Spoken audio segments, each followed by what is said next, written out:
तो बच्चों, आज की इस वीडियो जो कि हमारी पार्ट 2 है धातु और अधातु चैप्टर से, जिसमें हम इसके कुछ महत्वपूर्ण और प्रश्न डिस्कस करेंगे। लास्ट वीडियो में हमने डिस्कस किया था वस्तुनिष्ठ प्रश्न और लघु उत्तरीय प्रश्न। आज की वीडियो में हम डिस्कस करेंगे दीर्घ उत्तरीय प्रश्न। ठीक है, जो उसका सी पार्ट था वो डिस्कस करेंगे हम। तो इसका पहला प्रश्न है, दो परमाणुओं ए और बी से बनने वाले यौगिक के निर्माण में ए 2 इलेक्ट्रॉनों का त्याग करता है व बी 1 इलेक्ट्रॉन ग्रहण करता है। तो बेटा देखो, इससे हमें क्या पता चल रहा है कि जो ए है वो क्या करता है, वो 2 इलेक्ट्रॉनों का त्याग करता है। मतलब उसके ऊपर क्या चार्ज है, +2। जो त्याग करता है उसके ऊपर +2 चार्ज होता है। और बी जो है वो क्या करता है, 1 इलेक्ट्रॉन ग्रहण करता है, तो उसके पास कौन सा चार्ज है, -1। तो अगर हम इसका फॉर्मूला देखें तो क्रॉस मल्टीप्लाई करेंगे हम, फॉर्मूला क्या आएगा, AB2। ठीक है, ये हमारा क्या हो गया, उसका रासायनिक सूत्र हो गया।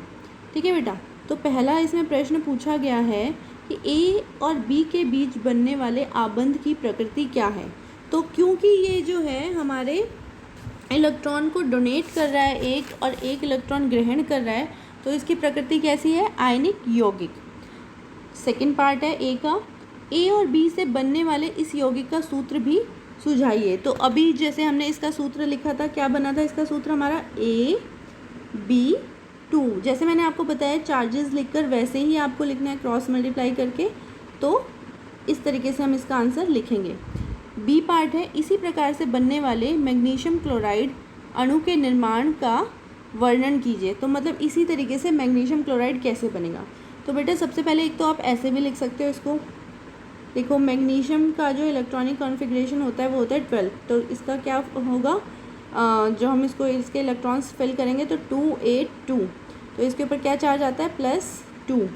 और क्लोरीन 287, 17 होता है इसका एटॉमिक नंबर। इसके ऊपर कितना चार्ज होता है, -1। अगेन इसको क्रॉस मल्टीप्लाई करेंगे आप, तो क्या बनेगा आपका, MgCl2। ठीक है, अब इसको हम और डिटेल में देखते हैं कैसे बनेगा ये।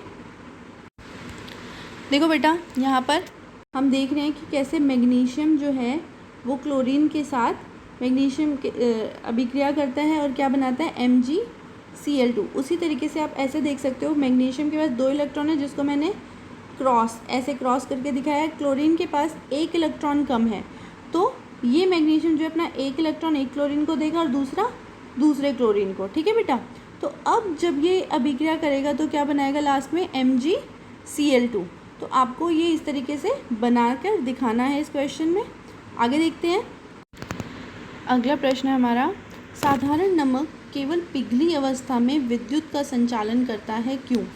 देखो बेटा, साधारण नमक जैसे ही आप उसको पिघलाते हैं या आप जल में उसको मिलाते हैं, तो क्या होता है कि उसके जो आयन है वो जो है अपने आयनों में टूट जाता है, जिसके कारण क्या करते हैं, जब ये टूट जाता है तो जैसे ही विद्युत उसमें प्रवाहित होती है तो जो विपरीत जो इसके आयन है वो विपरीत इलेक्ट्रोड्स की तरफ आकर्षित होते हैं, इसीलिए इसमें जो विद्युत का संचालन शुरू हो जाता है।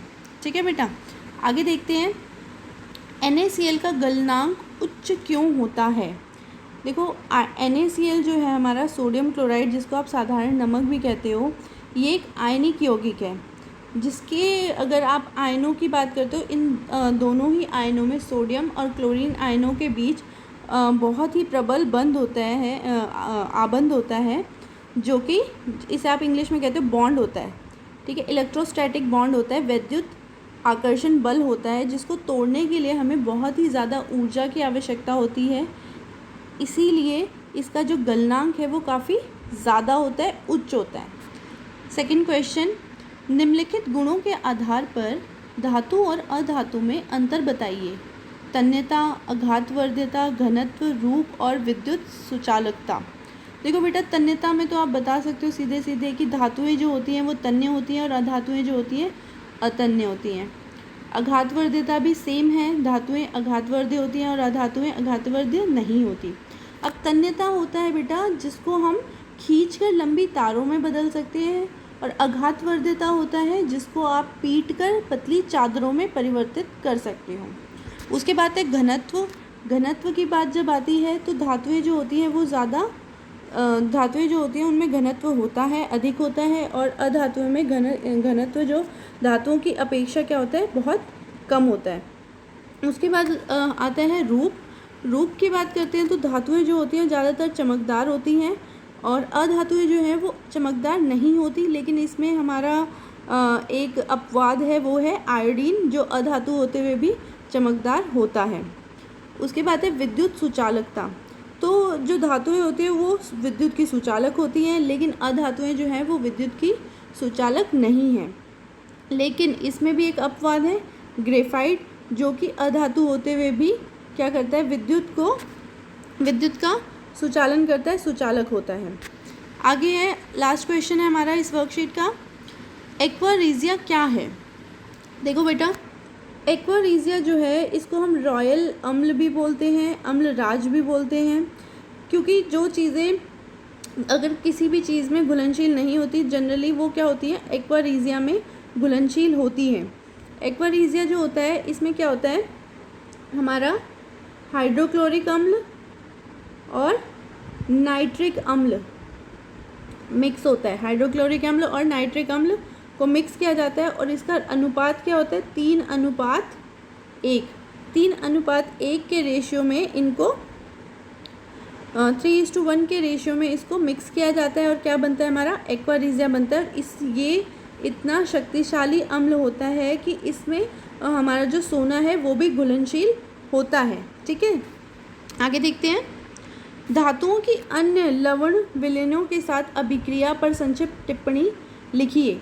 देखो बेटा, धातुओं की जो धातुएं हैं अगर दूसरी धातु लवणों के साथ अगर अभिक्रिया करती हैं तो कैसे अभिक्रिया करती हैं, अगर उनसे कम क्रियाशील धातु लवण है तो वो उसके लवण विलयन को विस्थापित कर देती हैं और अपने पास ले लेती हैं। ठीक है, इसे हम क्या कहते हैं, विस्थापन अभिक्रिया कहते हैं। इसका एक एग्जांपल देखते हैं, जिंक प्लस कॉपर सल्फेट, जब ये दोनों आपस में अभिक्रिया करेंगे तो क्या होगा, जिंक जो है विस्थापित कर देगा, तो क्या बनाएगा, जिंक, एक minute, zinc sulphate plus copper, zinc sulphate plus copper. अब इससे हमें क्या पता चला कि जो जिंक है वो हमारा क्या है, ज़्यादा क्रियाशील है कॉपर से। उसने क्या किया, कॉपर के लवण से उसको विस्थापित करके कॉपर को निकाल दिया और अपना खुद का लवण विलयन बना लिया। ठीक है बेटा, तो इसी तरीके से आप और भी एग्जाम्पल लिख सकते हो। मैं आपको एक हिंट दे रही हूँ जो आपको खुद करना है। वो हिंट है हमारा Fe प्लस CuSO4। आप इसको खुद लिखेंगे कि क्या बनेगा और अभिक्रिया कैसे हुई और इन दोनों में से कौन ज़्यादा क्रियाशील है। तो आज की वीडियो को हम यहीं एंड करते हैं, नेक्स्ट वीडियो में मिलते हैं, तब तक के लिए टेक केयर।